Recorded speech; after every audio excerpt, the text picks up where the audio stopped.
Hey everybody, what's going on? Kyle here with another video, and today I'm going to be showing you guys the Kawai MP9000 professional stage piano. And in this video I'm going to show you guys how to obtain Chris Martin's piano sound with this keyboard. And later on in the video I will showcase the 16 different sounds that come with this piano.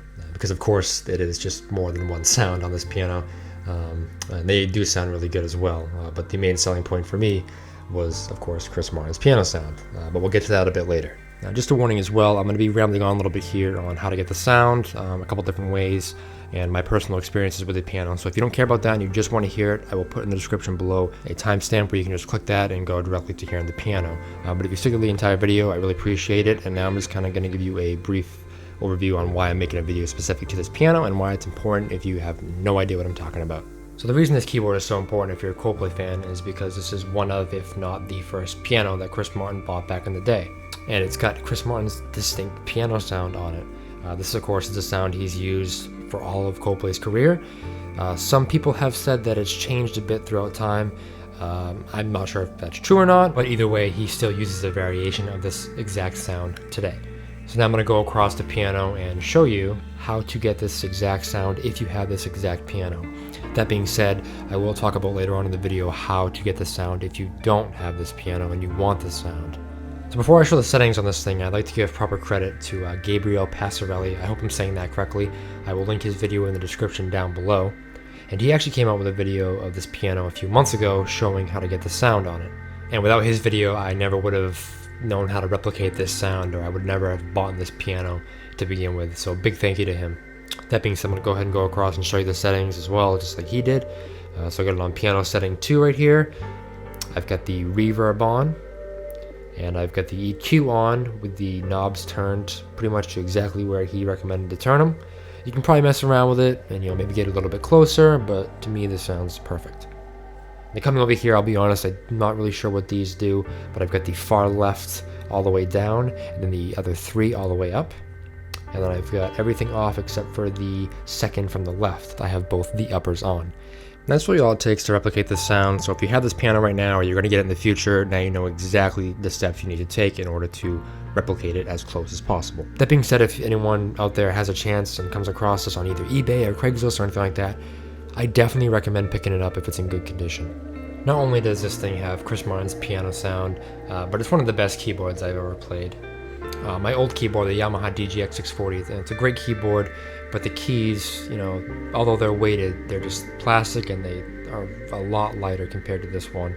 This keyboard definitely has better quality keys, and it just overall feels a lot better. The only problem I really have with it is the sustain pedal is actually swapped for this piano, and that's because I have to have a specific type of pedal, which I don't have. So, for example, the keyboard is already sustained. I have to actually press on the pedal to stop all sounds, whereas a regular keyboard, you would hold the pedal down to sustain. And that's not really a big deal for me. I've kind of gotten used to it at this point. I can obviously buy a pedal for this thing on eBay. It's a little bit more expensive. And when I play a regular piano or keyboard, it just takes me a minute to remember to reverse it. So that's definitely a kind of a weird thing that I've dealt with, but overall definitely not a big deal, and I've kind of gotten used to it. This thing will be the last piano I buy in my entire life, unless of course it dies, then I'll have to replace it. But that's how highly I recommend this piano, especially if you're a Coldplay fan. Only problem is now you can get them a lot cheaper with a lot more effects. But if you're a Coldplay fan, you're looking for a great piano, and you want Chris Martin's sound, I 100% recommend this piano right here. So that being said, I want to address how do you get the sound if you don't have this keyboard and you don't have a chance to get this keyboard. There is a way. And I'll say right off the bat that I'm not really experienced with this because I have not done this myself yet. But if you look up the Kawai X Pro samples, you can buy those, or there's other way to obtain those as well. That's up to you how you do it. But in the description I will link a Coldplaying Thread, and there you can find others talking about how to get these samples and how to install them and put them on a computer. But basically what it's going to be is you're using a MIDI keyboard, I believe, and you're just hooking it up to your computer, to an audio interface, and from there your computer is going to be playing the sounds. So your keyboard won't actually play the sounds and output the sounds, but the keyboard will output the exact notes that you play, and from there the computer will change the sound to the X Pro samples. So go ahead and check that thread out there. And if you're not already a member of the Coldplaying forum, I definitely recommend it. I've been a member there for 10 plus years. Just a great community, awesome place to go to talk about Coldplay and things like that. Alright, so that's enough rambling for now. I'm going to go ahead and show you guys the 16 different sounds this piano has to offer, just a quick glimpse of it. And please keep in mind that the audio interface I'm using doesn't really do this justice. It sounds a lot better in person. So that being said, let's go ahead and hear what this piano has to offer.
Alright, and there you have it. That is the 16 different sounds that come with this piano. Obviously, for me, I primarily play on piano sound 2. Sometimes I'll play on piano sound 1 or 3 or 4, but usually it's piano 2 99% of the time. That being said, I'm going to go ahead and end this video here, guys. Thank you so much for watching. I really appreciate it. Thank you for all the kind words, the support, the comments. It really does mean a lot to me. And be sure to keep an eye out here on YouTube for my community posts. Or if you're more of a Twitter person, you can follow me there as well, at ColdplayKB, if you want to just stay up to date with my upcoming lessons, you want to make requests, things like that. And so once again, thank you so much for watching, and I'll see you guys in the next video.